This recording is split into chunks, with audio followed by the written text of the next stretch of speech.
우리는 TV나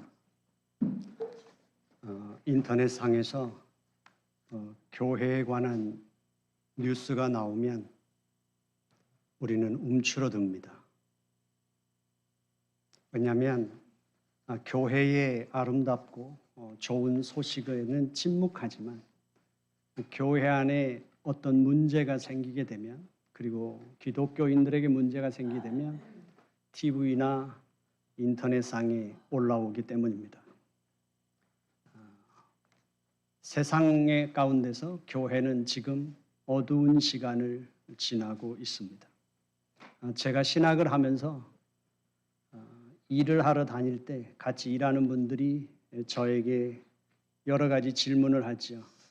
신학적인 질문도 있습니다. 성당과 교회에 뭐가 다른지, 그리고 하나님은 왜 선악과를 만들어서 인간이 죄를 짓게 만들었는지, 이런 질문을 하기도 합니다. 하지만 대부분의 질문은 교회 가면 헌금을 꼭 하게 되는데 그 헌금은 다 목사가 가져가는 거냐라는 질문이 가장 많은 질문이고, 저에게 너도 목사가 나중에 되면 너는 그 돈 다 가져가지 말고 어려운 사람들 도와주라는 그런 권면도 있었습니다. 교회가 얼만큼 오해를 받는 부분도 있지만 신뢰받지 못하는가 하는 것이죠. 영국 교회에서 교회에 대해서 사람들은 어떻게 생각하고 있는지 설문조사를 한 적이 있다고 합니다.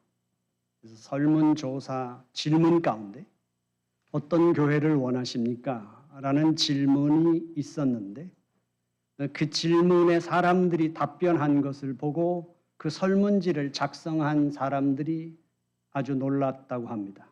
왜냐하면 설문지를 작성할 때 예상했던 그 질문하고 전혀 달랐기 때문입니다.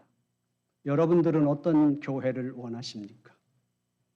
그 설문지에서 아주 당황스러웠던 그 답은 무엇인가 하면 우리는 빨간 벽돌 교회를 원합니다 였습니다. 그러니까 교회에 대한 본질, 교회가 무엇인가에 대한 이해가 얼마나 부족한가 하는 것을 단적으로 보여주었기 때문이죠. 결국 교회를 우리는 다니고 있습니다.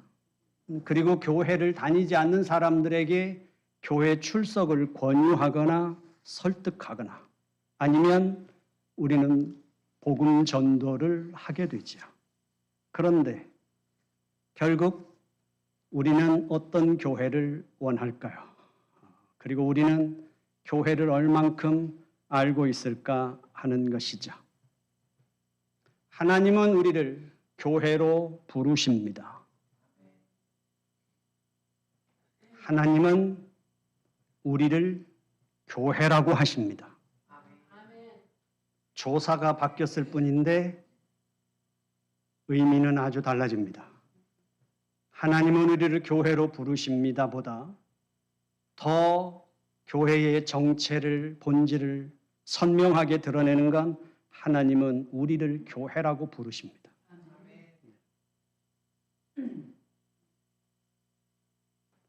빨간 벽돌 교회보다 하나님은 우리를 교회로 부르십니다. 교회라고 부르십니다. 다른 서신서들과 에베소서는 아주 다릅니다.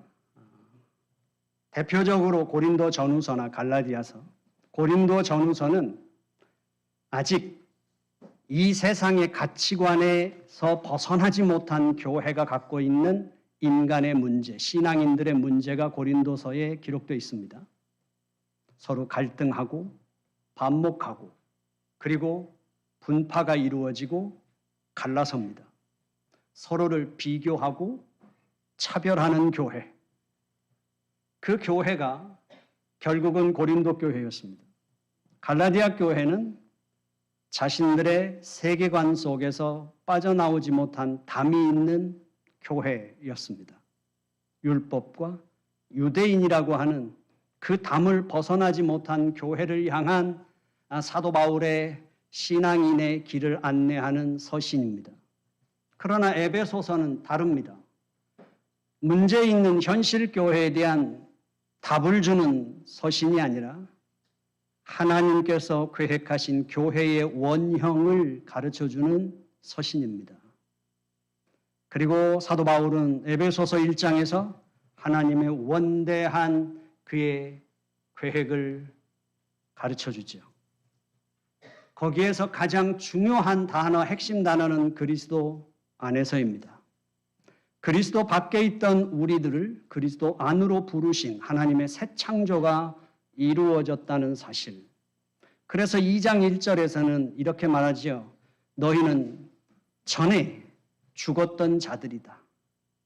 이미 사망 권세 아래 있었고 본질상 진노의 자녀였었는데 하나님께서 너희를 살리셨다. 그것이 에베소 교회를 향한 사도 바울의 하나님이 세우신 교회에 관한 모습이죠. 우리는 여기까지 다 은혜스러워합니다. 하나님은 우리를 무조건적인 사랑으로 그의 독생자를 보내주셔서 우리를 구원하셨습니다. 죽을 수밖에 없는 우리를 살리셨습니다. 라는 복음은 우리에게 아주 행복하고 따뜻한 복음이죠. 그러나 3장에 오면 분위기가 완전히 달라집니다. 우리 현실 교회 속에서 사도 바울이 하나님이 계획하신 교회의 모습을 이제 드러내시죠. 1절을 보겠습니다. 이러므로 그리스도 예수의 일로 너희 이방인을 위하여 갇힌 자 된 나 바울이 말한다. 입니다. 오늘 13절에서 이렇게 말합니다. 내가 감옥에 갇힌 것으로 불안해하지 마십시오. 여러분, 내가 감옥에 갇힌 일로 인하여 걱정하지 마십시오. 내가 감옥에 갇힌 것으로 인하여 그것은 여러분들의 영광입니다. 이렇게 표현하죠. 사도 바울이 1장에서 원대한 하나님의 우주적인 구원 계획을 밝혔습니다.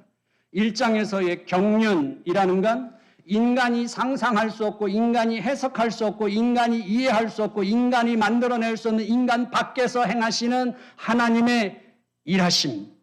그 경륜 우주적인 구원 계획입니다.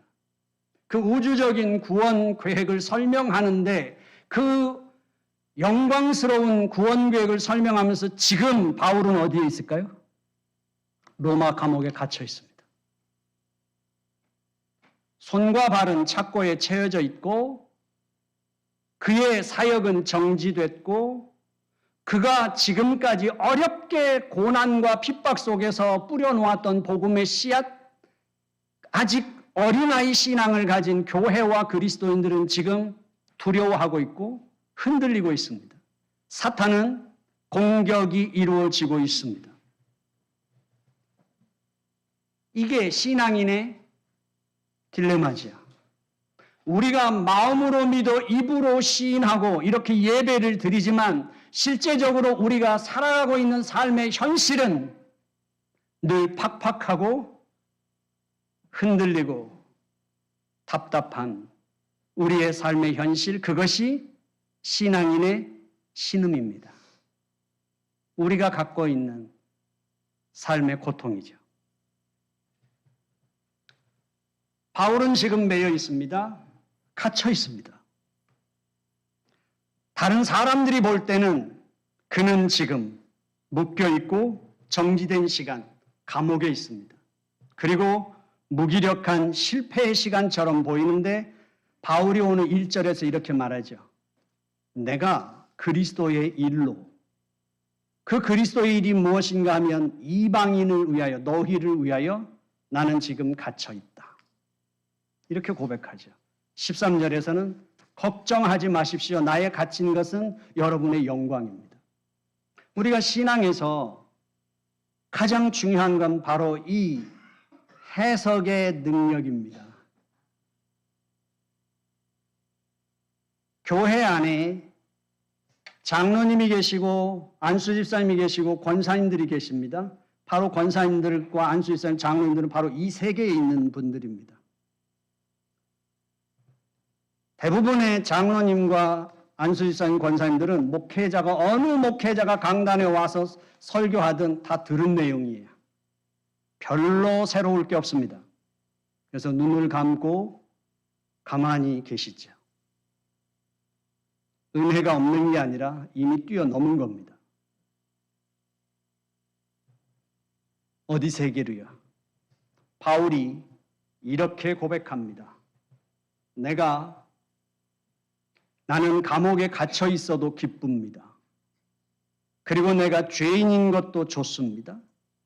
내가 손발이 착고에 묶여 있어도 상관없습니다. 나는 그것도 좋습니다.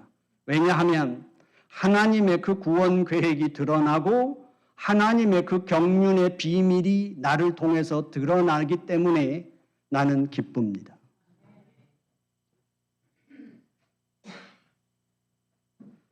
하나님의 경륜이 드러나고 그 하나님의 구원의 비밀이 드러나는 일이라면 나는 죄인이라는 신분도 좋습니다. 나는 감옥에 갇혀 있어도 좋습니다. 나의 그 감옥이라는 곳이 지금처럼 최소한의 인권이라도 보장된, 법적으로 보장된 곳이 아니라 인권의 보장조차 되지 않는 그곳이라 할지라도 만약에 하나님의 그 원대한 구원 계획이 드러나는 일에 내가 쓰임받고 있다는 것이 확실하다면 나는 좋습니다.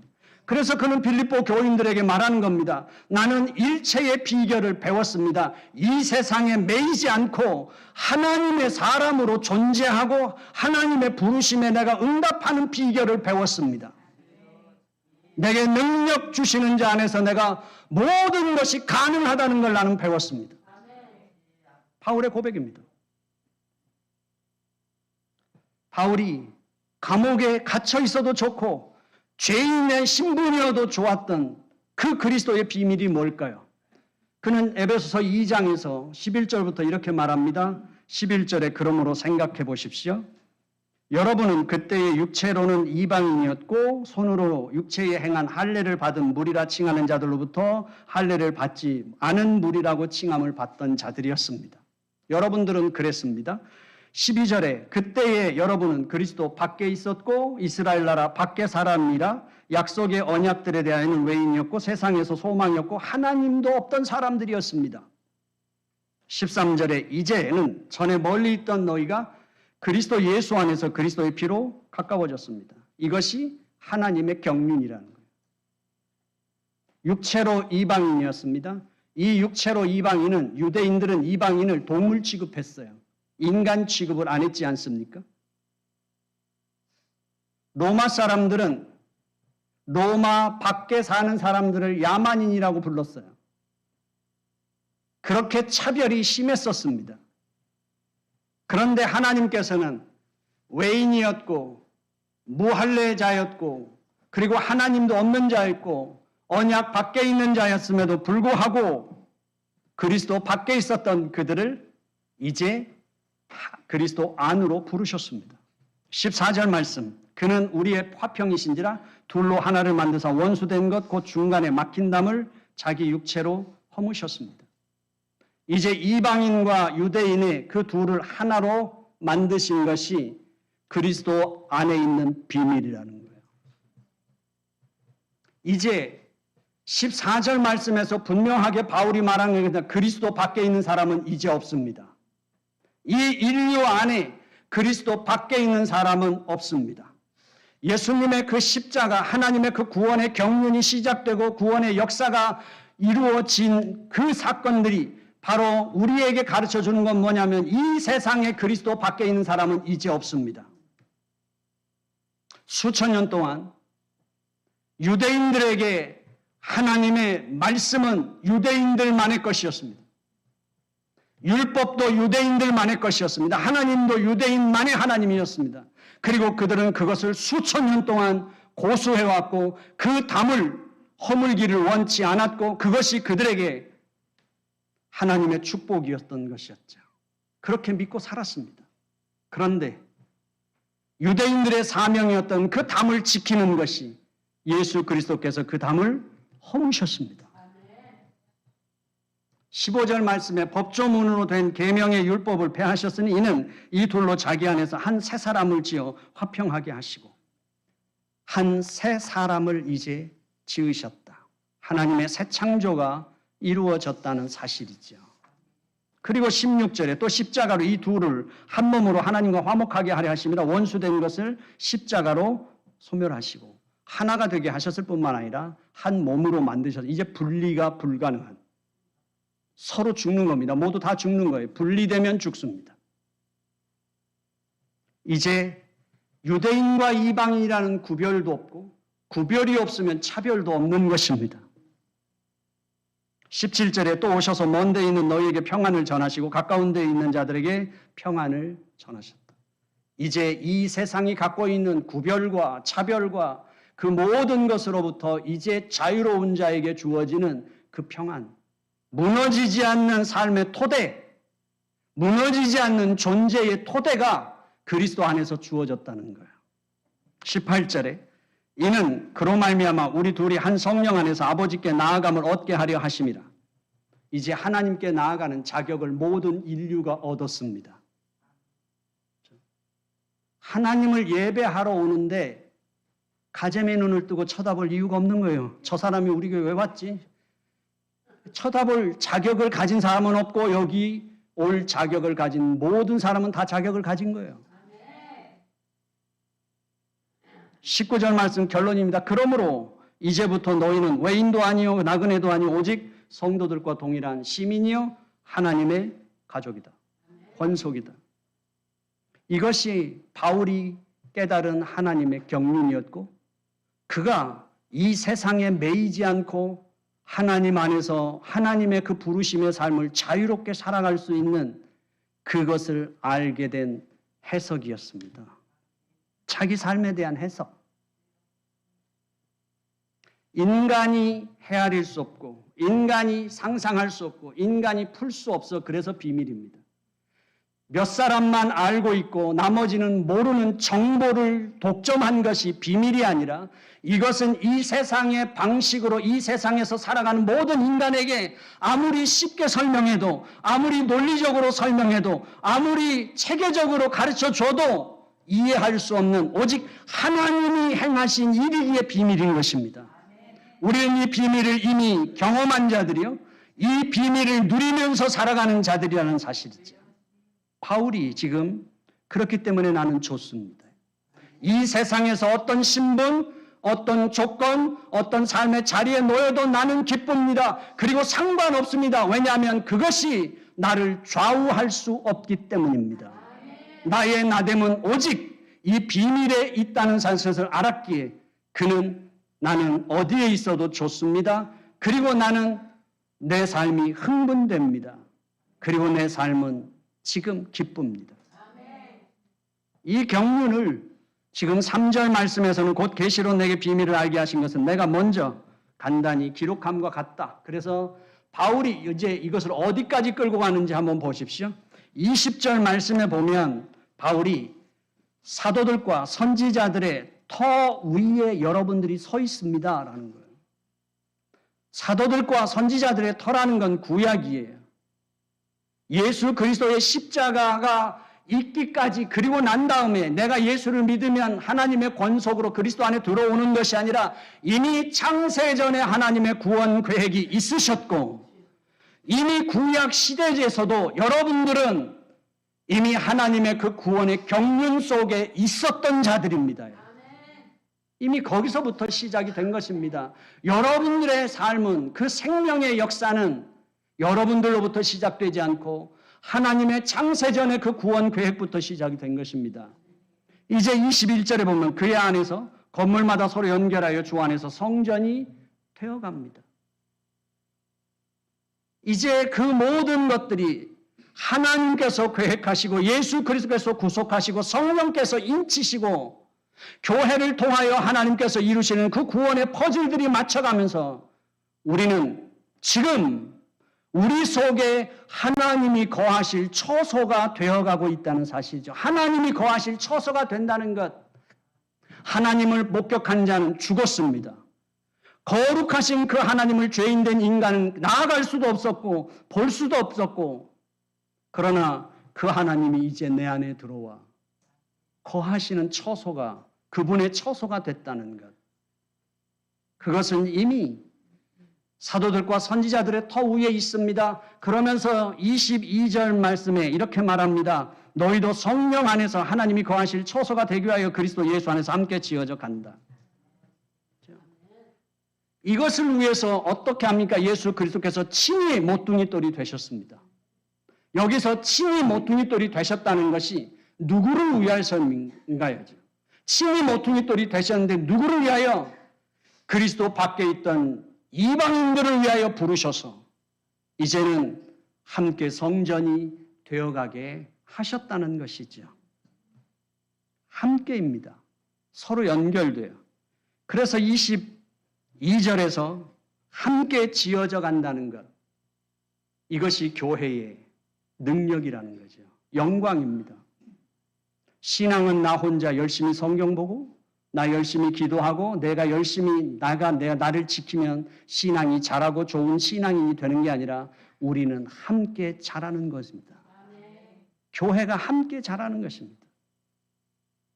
교회 속에서 우리는 함께 자라가는 것이죠. 그래서 오늘 에베소 3장 6절에서 이렇게 말합니다. 이는 이방인들이 복음으로 말미암아 그리스도 예수 안에서 함께 상속자가 되고 함께 지체가 되고 함께 약속에 참여하는 자가 됨이라.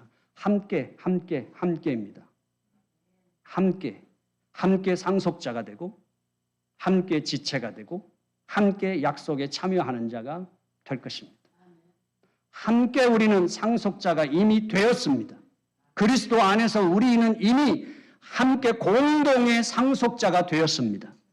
그리고 지금 우리는 예수 그리스도 안에서 공동의 지체가 되었습니다. 이방인들이 들어오면서 교회가 온전해진 것이 아니라 이미 하나님이 이룩하신 그 계획하신 구원이 완성된 것입니다. 결국 이제 사도 바울은 8절 9절에서 자기를 거기에 경륜인데요. 3장에서 말하는 경륜과 1장에서 말하는 경륜이 달라요. 한국어 단어가 똑같지만 1장에서 말하는 경륜은 하나님의 우주적인 구원 계획, 그분이 행하시는 것을 말합니다. 3장에서 말하는 경륜이라고 하는 건 이제 그 하나님의 우주적인 구원 계획의 경륜 속에 있는 나 개인의 삶을 계획하시고 인도하시는 하나님의 개인의 경륜입니다. 바울은 그 하나님의 우주적인 구원 계획 속에 자기 자신이 어떻게 부르심을 입고 자기가 살아가는지를 지금 말하고 있는 것입니다. 두 가지로 바울이 말하죠. 두 가지로 말하는 것은 하나는 그리스도의 풍성함을 세상에 전하게 하기 위함입니다. 그들이 깨닫도록 전하게 하기 위해서. 우리는 그것을 말해야만 합니다. 가장 중요해요. 성경 공부하는 것, 교리 배우는 것, 성경 읽는 것, 기도하는 것, 우리는 필수 과목입니다. 그러나 교리를 배우든 성경을 배우든 그 모든 것의 목적은 진리를 알기 위함입니다.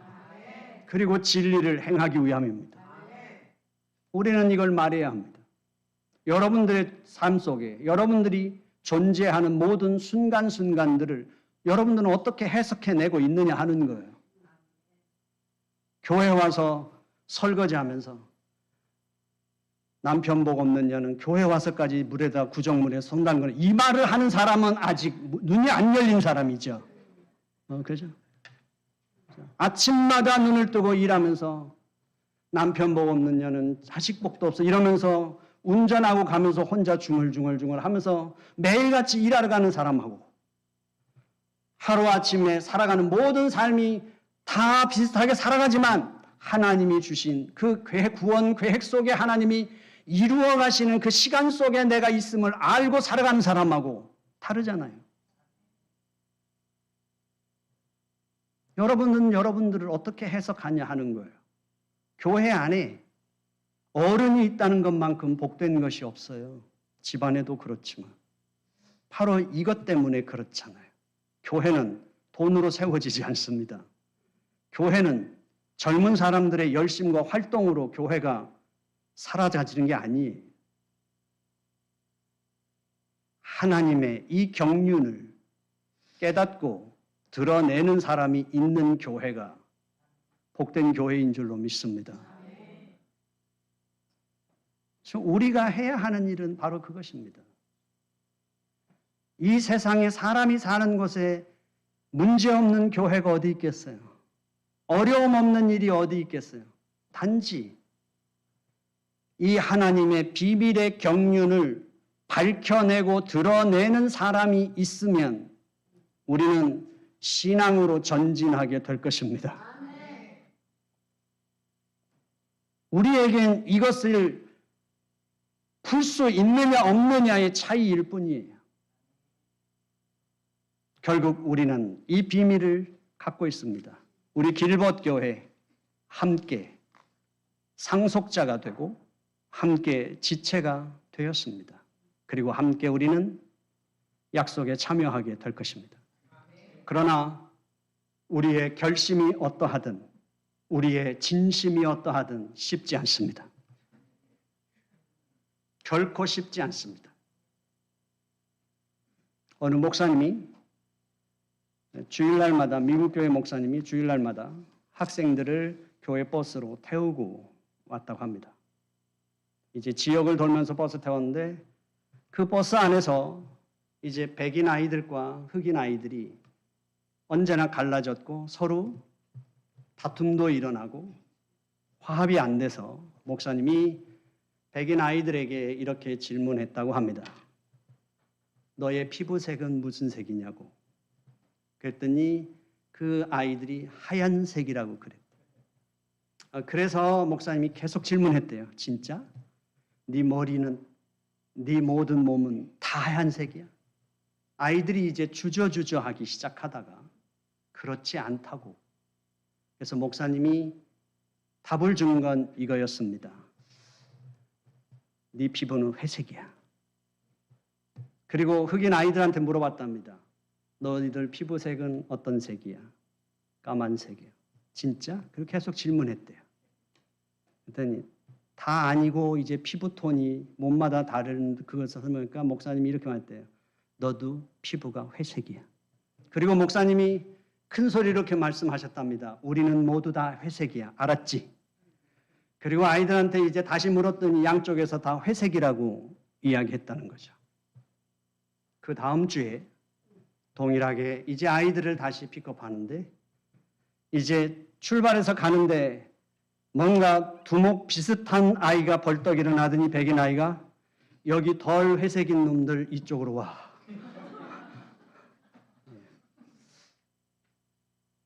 우리가 살아가는 삶에서 우리의 이상과 우리의 모습이 달라요. 하지만 우리는 절망합니다. 10년을 믿어도 30년을 믿어도 죽을 때까지 믿어도 변하지 않는 것 같고 십자가의 능력이 무엇인가에 대한 의문도 생길 수 있습니다. 그러나 우리는 분명하게 또 선언할 수 있습니다. 우리에게 가능한 이유는 그리스도 안에 있기 때문입니다. 그리고 우리는 아플 때마다 한계에 부딪힐 때마다 우리는 하나님 앞에 기도합니다. 그것은 기도하면 능력을 받아 다 가능하다는 게 아니라 십자가 앞에 나의 무릎을 꿇고 그분 앞에 있게 되죠. 그리고 우리는 압니다. 십자가에 무릎 꿇은 나로서도 깨달음은 있을 수 있지만 일어서서 너와 나를 끌어안을 수는 없다는 사실을. 그렇지만 우리는 경험합니다. 십자가 앞에 내가 무릎 꿇고 그분 앞에 항복하면 성령 하나님이 나를 일으켜 세우신다는 사실을. 이것이 비밀인 이유는 아무리 쉽게 설명해도 아무리 논리적으로 설명해도 세상은 알 수 없기 때문인 것이죠. 우리는 그리스도 밖에 사람은 없습니다. 단지 하나님의 사랑을 경험한 자와 하나님의 사랑을 경험하지 못한 자만 있을 뿐입니다. 이제 우리는 교회의 존재, 정체 자체는 태생부터 선교적일 수밖에 없다는 것을 오늘 우리는 에베소서 3장을 통해서 확인받을 수 있습니다.